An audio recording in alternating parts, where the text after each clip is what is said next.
Thank you, everybody, for coming. Thank you, Maggie, for the invitation. I always, a big supporter of HealthTO, and congratulations on the growth. We've got some members of our team here in the crowd, too, if you guys want to raise your hands, so if you can find us later. And what I want to do tonight is, I'm not going to pitch MedChart. Instead, I'm going to present to you a vision, my vision, for the future of healthcare. And MedChart, if you don't know, is a company which allows anyone in this room right now, you can go to our website, and you can aggregate your health records from every single healthcare provider in Canada, and you will get all of that delivered to you digitally. And you can do that right now. And that's going to set the stage for how the vision is going to play out. And before I do that, maybe I'm going to give you an introduction, a little bit about myself and my journey that I took founding a company here as a student in university in Toronto, and maybe motivate and show that, everyone here has an opportunity to create a company with global impact. And my journey actually started about 15 years ago. So I'm actually a licensed carpenter. I framed houses for 9 years, building, for all the major home builders.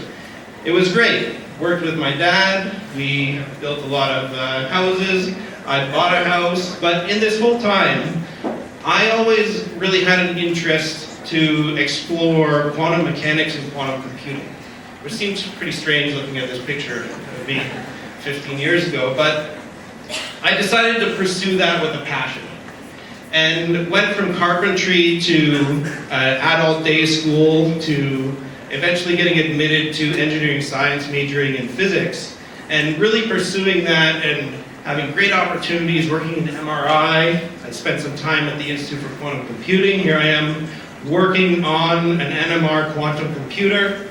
These are not fantasy, it is just an engineering problem before we're there one day. So I convinced myself that quantum computing is real, and this was a great path. I was pursuing my dream, and in my mind at this point, I was going to be the one creating the next quantum computing startup and part of the quantum revolution. But then something happened, and what happened is, unfortunately, my father-in-law, he passed away in 2013 from cancer. And before he passed away, we were caring for him at home. And this is a common story for anyone dealing with family members with chronic disease, where he was seeing physicians from 4 different hospitals. We had private and public home care agencies involved. We had the GP, we had my mother-in-law, who was also coordinating with 2 siblings.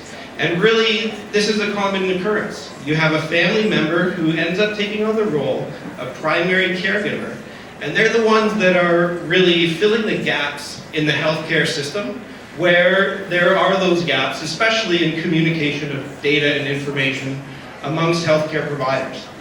This is a common scene of the problem that a lot of data systems are trying to solve today, where you have the patient sitting on the outside fringes of a health data system where everyone's trying to talk to everyone else in some way or another, creating more complexity and causing the patient to not have the information they need when really they're the ones going to health records departments, getting paper records, and carrying them around appointment to appointment because this system isn't working. So this is the problem that we set out to build, or to fix, and to provide a solution for. So this was our very first pitch, way back, in January of 2015 up at the Aerospace Institute, U of T, where we thought, we're going to tackle this problem and we're going to solve it. We're going to allow the people to get access to their health records unrestricted across the entire healthcare system. And we were very fortunate in our PhDs, my co-founder and I, Derek, seen here on the screen, to go through some great accelerator programs where we were lucky to have won the demo day prizes in the 2 accelerators that we did at the university and get immediate investment right out of university. So we had a good experience, and I just wanted to present this to you because the system works, and there's real opportunity there for people who have great ideas to be able to find investors and find support and mentorship to be able to build their businesses and realize their ideas. So since then we've grown. This is our first office in the Banting building, right across from U of T, when we were partnered with the Techno Institute at UHM. And we were there for about a year until continuing to grow to now our nice fancy space actually just around the corner from here. But now that's the sort of the inspiring talk. Let me move back to the vision of, this is a company that we built at a university here in Toronto, and present to you one of the solutions that is the current trend in the market today for patient access to health information. And that is a lot of the different institutions, the EMR providers and the healthcare providers, are starting to adopt things called patient portals. A lot of people in this room are probably using them, especially if you go to a downtown hospital.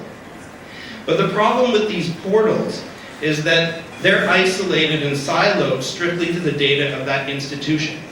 Now you have an environment, if you look at the future state of this approach, where patients are going to have 10 logins, all the data from Portal 1 isn't going to talk to Portal 2, and you're just back in the same situation. That big mess of data you saw before, now you're just replicating that on the patient-facing side, and this is not going to work. And this is now where I'm going to present to you my vision of the future, and try to convince you that actually it's not that far away, because you can go on your phone today and do this right now, through our app. And that is really to centralize the information on the patient themselves. It makes perfect sense. If you own your data, you can walk into any clinic anywhere in the world, forget just Canada, and you can get treatment from any physician. And you can bring up your medical record, and they'll have access to the information you need when they need it. That's why we have clients like Bayshore Home Care, where the home care providers are actually using our system to aggregate system-wide the health data on their patients. So that way the home care providers, the thousands of nurses and personal support workers out in people's homes, actually now have probably more data on you than your specialists and your doctors. So now they're able to deliver better quality of care. And then think about where this goes from here. It's been very difficult to find a good application for blockchain, or a good implementation of blockchain, I should say, in healthcare. But as soon as you centralize the data on the patient properly, now this really does open up the possibilities to realize what blockchain in healthcare can do, where patients can share their data securely using an encrypted technology to back that sharing relationship in a reliable, robust way. So I'm going to leave you with one slide, which was, for me, an alarming piece of information that I found. And this is research from a hospital here in Ontario, where they gave their patients access in the diabetes clinic to view their own information for 1 year as a pilot study. And 40% of those patients found that the information written in their file, the medication and the allergies, were wrong.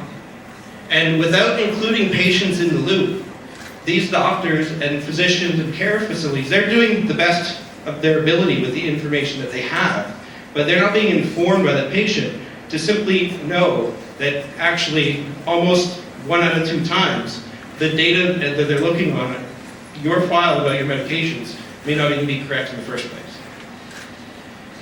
So with that, please follow us on Twitter, and thank you very much.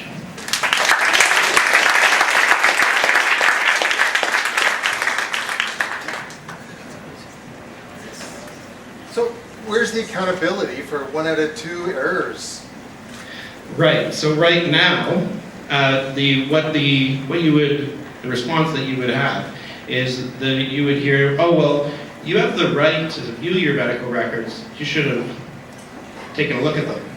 However, the barriers to look at those and to get access to it are very high from the perspective of you have to go through a very onerous process. You need to go down to health records in the basement, you gotta sign a bunch of forms, you gotta do paper checks, you gotta come back in 2 weeks to pick up your CDs, and then you get the chance to look at it.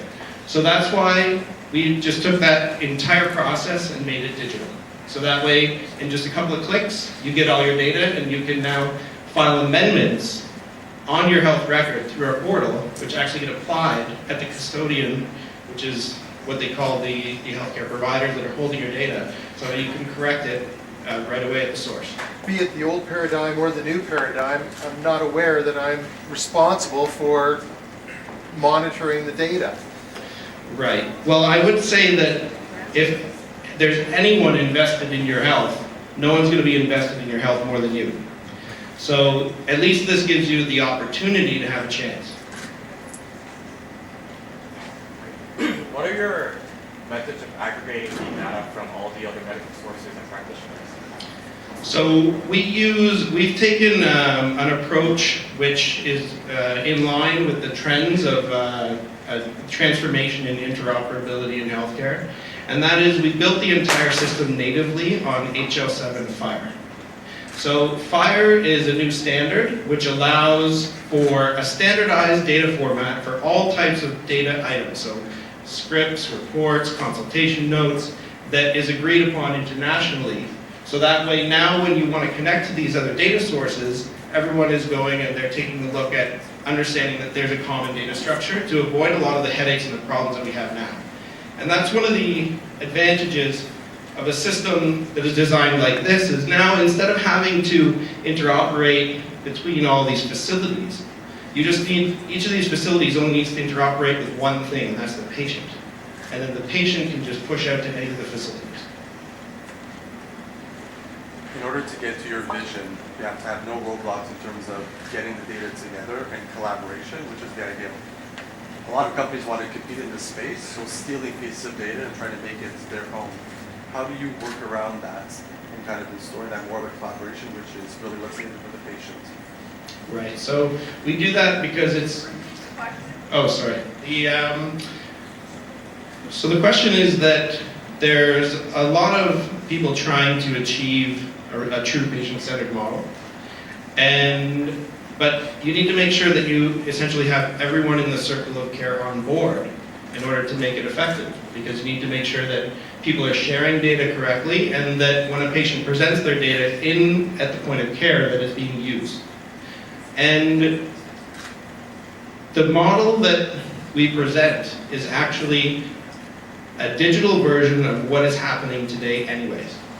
Because the patients, the caregivers, are the ones walking into the appointments with the paper files, with the accordion binders, showing the doctors are saying, oh, I need a copy of your imaging. Can you go and get it for me? Because you're going to get it faster. Can you go and bring the CD back in your next appointment? So the doctors are already accustomed to patients bringing in their own information. Now, if there's a way that you can robustly tell the source of that information and verify that the source was actually coming from one of the other physicians' offices, then a digital system is going to provide those physicians with more reliable data. And in terms of how the data is gathered, it's, again, patient-driven. So the patient is the one who says, I would like to transfer my data into this system, and that is everyone's right. How do you make money?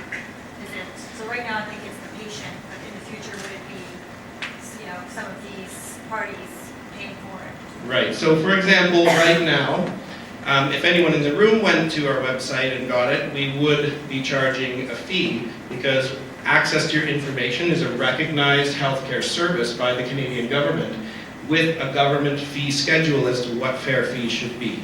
So we follow the government fee guidelines for this currently uninsured healthcare service.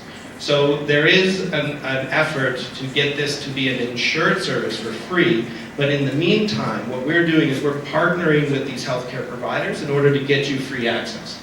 So today, if you were a Bayshore patient in their oncology stream, every single one of their patients is getting onboarded to our system at intake. And the healthcare provider is paying all the data fees. So actually, those patients are getting their full medical record completely for free. We just launched last Monday at South Lake Hospital. So now if you go to South Lake Hospital, you call them on the phone or you request any data from there, they're going to direct you to our website.